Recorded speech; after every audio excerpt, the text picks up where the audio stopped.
Gracias por continuar con nosotros en este espacio Dinámica Económica, un programa de economía para todos. La gente supiera. Si la gente supiera, si así. Si la gente supiera. Si la gente supiera. Fíjate, te está dando mucho calor en estos días también. Bueno, acá hace calor. Estamos en verano.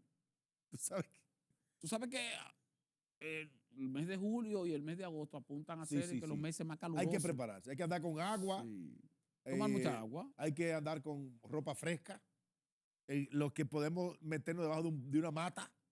Una sombrita, tranquilito ahí. Ahora tenga cuidado con la mata de mango, que dan mangazo ahora. Porque hay mucho mango en el país, mucho mango. No, y mucho limón también. Y cuando el mango gotea, la fuerza de la gravedad medida por la distancia y el peso, te da un tablazo. Pero claro, eso es Newton. Sí, eso es Newton. Sí. Bueno. Que no es solamente el peso del artículo. No, es la velocidad. Sino la velocidad. Y a mayor distancia. Y a mayor distancia. Más velocidad. Más velocidad. Y entonces la fuerza de esa gravedad te da más duro. Bueno, eso fue física que tú explicaste. Sí, eso es física. Sí. Usted está aquí parado, ¿verdad? Y te pone un coco a 1 metro y se lo deja caer en la cabeza, ¡pum! Te da el coco. Pero si el coco está a 20 metros, cuando cae te puede matar si te da en la cabeza. Bueno, hay coco. El mismo coco con el mismo peso. El mismo coco. Sí. El mismo coco. Incluso hay gente que ha muerto de eso. Sí. De un golpe en la cabeza, un coco. Sí. Eso ¿Y cómo murió? 1000 maneras de morir. Murió que le cayó un coco en la cabeza. Un coco le dio. Un coco. Sí. Eso es así. Mira, Delgado, ¿qué pasa? También Magín habla de que no cabe duda que los próximos 5 años serán de un crecimiento bajo en nuestro país. Él habla de América Latina, pero él se circunscribe a la República Dominicana.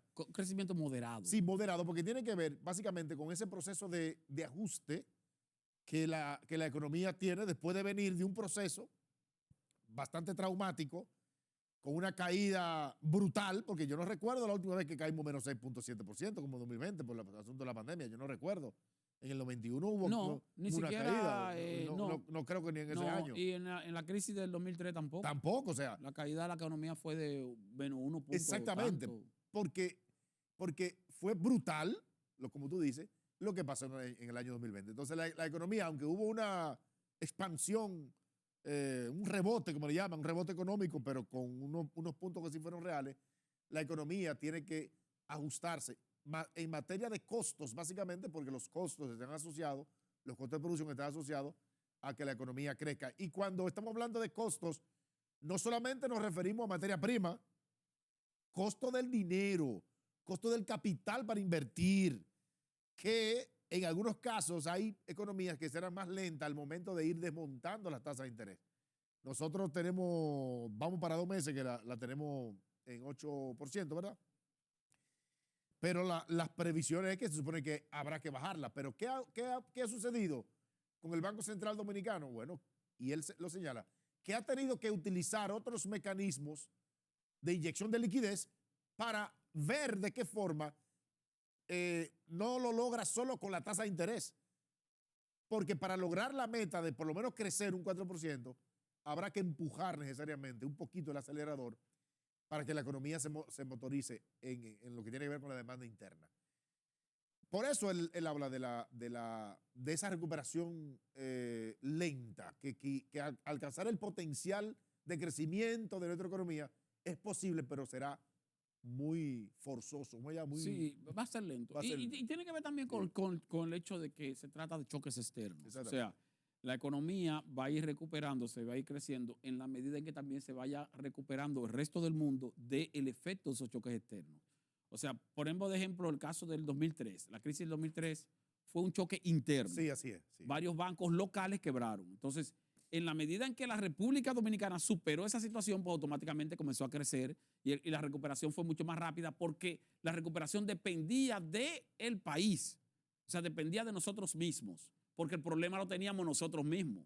Pero cuando tu problema no depende de ti mismo, sino que depende también de otros países, es más difícil. En la medida en que esos otros países también la superen, tú la vas a ir superando. Entonces es más lento el proceso. Él habló, por ejemplo, de que sí hay un sector que ha salido beneficiado a partir de 2021 porque el exceso de liquidez que impulsó el gobierno de Estados Unidos ayudó a motorizar el consumo en Estados Unidos, que fue de zona franca. Por eso zona franca la ha ido también.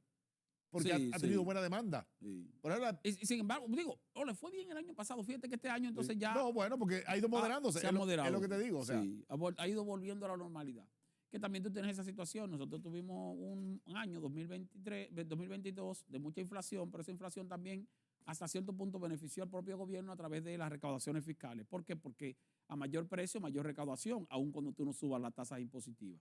Ahora los precios en el mercado internacional están volviendo a la normalidad y en la medida en que vuelven a la normalidad, en esa misma medida también bajan las recaudaciones. Por eso tú tienes que la Dirección de Impuestos Internos no está recaudando más de lo que tiene más o menos estimado y eso es positivo, pero la Dirección General de Aduana, que depende mucho del comercio exterior, así es. ha visto caerse sus recaudaciones y es por esa razón. Mira, Delgado, en estos días, y yo sé que el tiempo está avanzando un poquito rápido, no sé qué está pasando. No, hable. Hablo. Sí. Hay una auditoría, ¿sabes? Hay Las un auditorías, funcionario que está un Contraloría. poco, está como nervioso y preocupado, Sí, ¿verdad? pero eso también tiene mucho que ver con el mercadeo oficial. Ah, Eso. ah. No te confíes mucho. No, en no, eso. pero mira, no, espérate. ¿Pero cuál es el tema? Mira, ¿Cuál es el a mí punto? me llamó el otro día. ¿Qué te inquieta? ¿Tú conoces a María Elena Vázquez? Sí, María Elena Vázquez. Me llamó el otro día. Ella es la directora de Sí, Procompetencia. ella es la presidenta del Consejo de Procompetencia. Sí, digo, no la directora, sino presidenta. Presidenta, porque porque hay una hay una directora. directora. Sí. ¿Qué pasa? Que ahí salió una auditoría también, porque le hicieron auditoría a todo el mundo. En el caso de Procompetencia, un problema con la asignación de combustible y con algunas cosas que tienen que ver con viático y cosas así. Bien. ¿Qué pasa? Oye, me llamó, me mandó un comunicado, nos mandó un comunicado a raíz de esta auditoría. Ella, un poco riéndose, dice ella, porque la auditoría no se la hicieron a ella. No. Ella pidió que hicieran una auditoría 3 días después de ella asumir el cargo. Háganme la auditoría. Sí, porque ella no asumió en agosto del 2020. Ella asumió en octubre del 2021. Del 21. Porque Yolanda llegó hasta ahí. Sí, y la auditoría que está haciendo la Contraloría van de 2020, finales de 2020, hasta abril del 2021. En el caso de ella. Entonces no la abarca la gestión. No la de abarca ella. Ahí quien estaba era Yolanda Martínez, ¿verdad? Exactamente. Yolanda Martínez. Vázquez asumió el 25 de octubre y la auditoría implica del 1 de septiembre de 2020 al 31 de agosto de de agosto 2021. O sea, un periodo que no tiene que ver con ella, pero que ella dice que esas situaciones, por ejemplo, la asignación de combustible, la ley le permite hasta un 10% del salario. Ellos están dando un 7% del salario de combustible que no forma parte del salario, sino es como un adicional, que se da porque no, por asunto de que si hay un cambio de función, ese porcentaje no va. Entonces, ella un poco me llamó y se rió, pero una risa con preocupación, porque la ponen como si fuera ella. Y yo, pero no se preocupe, haga su aclaración de normal lugar porque no tiene que ver con usted. No se preocupe, o sea, ella, de hecho, le solicitó al Ministerio de Administración Pública, en aquel entonces, y nos mandó la comunicación y la tenemos, que revisara la política interna de asignación de combustible a ver si era factible. Y el ministerio le validó eso, le validó que sí, que no hay problema, y que eso no tiene ningún tipo de... Lo único que no puede pasar del 10%, que dice la ley de administración pública, en los casos en los que se debe llevar. Y que tal vez ni siquiera la aplica a esa institución, porque esa institución es autónoma. Eso te iba a decir. Totalmente autónoma. Eso te iba a decir. Entonces, también dice que ella está cumpliendo con la normativa del Ministerio de Administración Pública, aun cuando no tiene por qué. No tiene nada que ver. Porque esa institución es autónoma y descentralizada.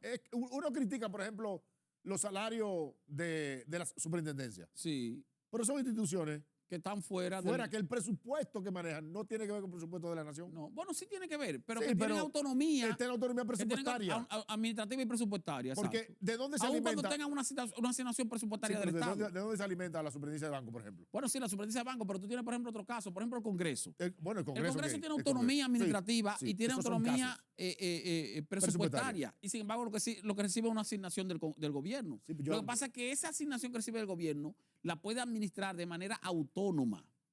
O sea que aun cuando le entre dinero del Estado, si tiene autonomía administrativa y presupuestaria, automáticamente tiene el derecho de asumir su propia normativa interna en términos administrativos. Es cierto, pero hablo básicamente de las superintendencias. Sí, porque las superintendencias generalmente generan dinero ellas mismas de la cuota que deben cobrarle a las propias instituciones que regulan o las propias empresas que regulan. Sí. ¿Qué pasa? Que en la nómina de Procompetencia, el personal de seguridad no aparece el nombre. Aparece la nómina, Pero nombre, reservado, reservado, reservado. ¿A dónde? ¿En cuál nómina? En la nómina de Procompetencia. Oh.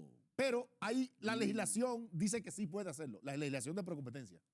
Porque es un personal que vigila el mercado y no puede dar su nombre por asunto de seguridad. Para que no lo sobornen. Ah, No parezca que- sí. fulano, es fulano que está ahí. Entonces, pero yo supe que la hija de él está en tratamiento. Vamos a ver si lo ayudamos con esa cosita para que él salga de la vista gorda. Exactamente. La vista gorda. Es para que no pase eso. Porque Eso la vista gorda es que tú ves empañado, entonces no ves bien. Sí. La vista gorda, sí. Es una forma muy, Entonces, muy dominicana. de entonces decir. la directora de la Dirección de Integridad, ¿cómo se llama? Doña Milagro. Sí, Milagro Ortiz. Integridad Gubernamental. Tienes que tener cuidado ahora con lo que dice, porque ahora está justificando como medio pero lo te digo justificable. Que ella dice que Está culebreando un poco. lo que se encontró en esas auditorías no tiene que ver con corrupción, sino con situaciones de administración y de proceso que son subsanables, ¿verdad? Que son subsanables. Ciertamente es posible, pero hay otros que quizás no. Hay otros que, si ciertamente son de gestión y administración, tienen algo de alevosía. Porque no es posible, por ejemplo, que Ahora, tú yo le voy a decir hayas una pagado cosa, yo voy a dinero. decir una cosa, Jairo. Delgado, ¿cómo tú le pagaste Hay que auditar, dinero a orquestas hay que auditar. para que hicieran unos sí, pero conciertos? también, y pero hay que auditar a la Contraloría también. hay que auditar a la Sí, ¿tú Contraloría. sabes por qué? Porque la Contraloría Ah. no está para auditar después de, sino antes de. La Contraloría hay que hacer un libramiento. La Contraloría es la que puede parar un libramiento de un pago. Bueno, sí. Porque dice, no, pero espérate un momento, Sí, esto porque- sí. es irregular. No. O sea, porque la Contraloría, quien está para hacer auditorías posteriores es la Cámara de Cuentas. La Cámara de Cuentas. sí. La Contraloría está para controlar previo Sí, pero a la ejecución del es presupuesto. controlar. Entonces si están saliendo irregularidades de auditoría que está haciendo Es la Contraloría la que ha fallado. pesa responsabilidad sobre la propia O Contraloría. sea, si la Contraloría autorizó el libramiento de un cheque Claro, para la orquesta tal, es una irregularidad de la propia Contraloría. porque supone que es después que tú das el servicio que te pagan. Pero entonces nadie habla de eso. Pero es verdad. Vamos a terminar aquí. No había caído en cuenta. Vamos a invitar a los amables oyentes a que continúen con la programación de RNN, Canal 27 y RNN2, Canal 72. Y con nosotros el próximo sábado, a esta misma hora y por este mismo canal. Pero tomen en cuenta eso, la Contraloría debió controlar previamente. O sea, que es a la Contraloría que hay que hacer una una auditoría. de proceso. Hasta la próxima.